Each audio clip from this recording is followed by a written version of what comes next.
आज के इस वीडियो में हम सीखेंगे एलसीएम और एचसीएफ निकालना। तो उसके लिए सबसे पहले हम इन संख्याओं का अभाज्य गुणनखंड आपको ज्ञात करना पड़ेगा। तो अभाज्य गुणनखंड ज्ञात करने के लिए आपको पहले अभाज्य संख्या पता होना चाहिए। तो अभाज्य संख्या कौन कौन सी होती है? ऐसी संख्या जिसमें स्वयं के अलावा किसी और संख्या का भाग नहीं जाता अभाज्य संख्या कहलाती है। तो सबसे छोटी अभाज्य संख्या होगी 2, फिर 2 के बाद होगी 3, 3 के बाद होगी 5, 5 के बाद होगी 7, 7 के बाद होगी 11, 11 के बाद होगी 13, 13 के बाद 17, 17 के बाद 19, 19 के बाद 23। इस प्रकार से अभाज्य संख्या आती रहेगी। तो इसमें भी आपको अभाज्य संख्या से ही भाग देना है। जैसे कि पहला सवाल जो लिखा है, पहला सवाल लिखा है कि 510 और 92 का एचसीएफ और एलसीएम आपको ज्ञात करना है। तो उसके लिए सबसे पहले आप 510 के अभाज्य गुणनखंड तोड़ लेंगे। तो भाग किससे देंगे? सबसे पहले सबसे छोटी अभाज्य संख्या से, 2 से, क्योंकि इसके अंत में 0 है। यदि किसी एक संख्या के अंत में 0 आए, 2 आए, 4 आए या 2 का गुणा चाहे तो 2 से भाग जा सकता है। तो 2 से भाग देंगे। 2 दूनी 4, 1 बचेगा, 2 पंचे 10, 2 पंचे 10, ये हो गया। अब 2 से जा नहीं सकता भाग क्योंकि अंत में 5 है। तो अब 3 से भाग देंगे। पहले 3 के लिए नियम है कि तीनों को जोड़ के देख लो। 5 पर 5 पर 2, तो 5 और 5 10 और 2 जोड़ेंगे तो 12। 3 के पहाड़े में 12 आता है, तो 3 से भाग जा सकता है। 3 चौ 12, 3 बचे मतलब 3 से 18 दे सकते, 21, 3 8 24, 1 बचेगा, 3 बचे 15। अब 8 और 5 13 और 3 के पहाड़े में 13 नहीं आता है।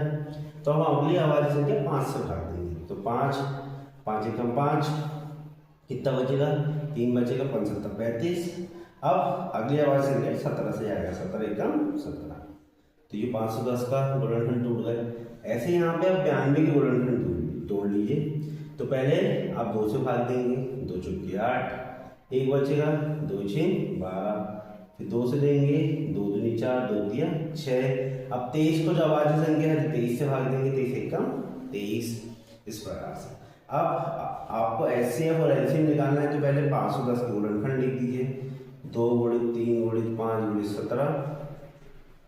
ऐसे ही 92 के गुणनखंड लिख देंगे, 2 गुणित 23। आपको एचसीएफ निकालना है। एचसीएफ मतलब हाईएस्ट कॉमन फैक्टर, कि दोनों के बीच में उभयनिष्ठ संख्या कौन कौन सी है। तो दोनों के बीच में एक उभयनिष्ठ 2 है और दूसरी भी 2 है ना। ये 2 उभयनिष्ठ हो, और कोई उभयनिष्ठ संख्या है नहीं, तो एचसीएफ इसका हो जाएगा 2। एलसीएम तो जो उभयनिष्ठ संख्या है उसको एक बार लिख दो और बाकी संख्या को गुणा करके लिख दो। 5 गुणे 17 गुणे 23।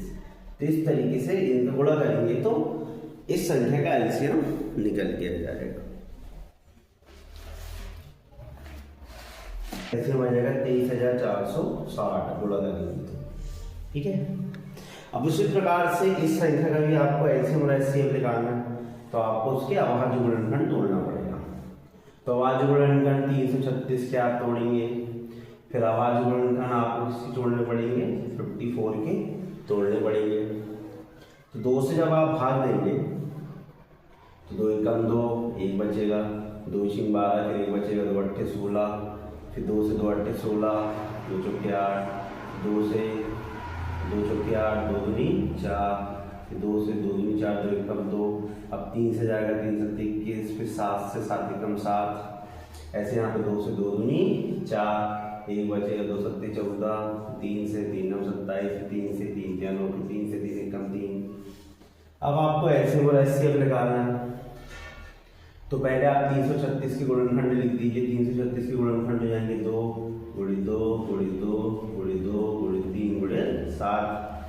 ऐसे 54 के गुणनखंड हो जाएंगे 2 गुणित 3 गुणित 3 गुणित 3। दोनों में जो उभयनिष्ठ संख्या है उसको आप क्या ले लेंगे?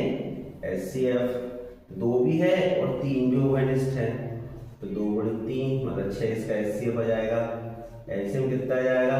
ये 2 को छोड़ना है, एक बार लिख देना है, फिर ये 2, फिर नीचे वाला 3, फिर 2, फिर 2, फिर 3 को एक बार लिख देंगे, फिर 3 गुणित 7। इन सब का आप जब गुणा करेंगे तो लगभग 3024 आपके पास इसका एलसीएम निकल के जाएगा, ठीक है।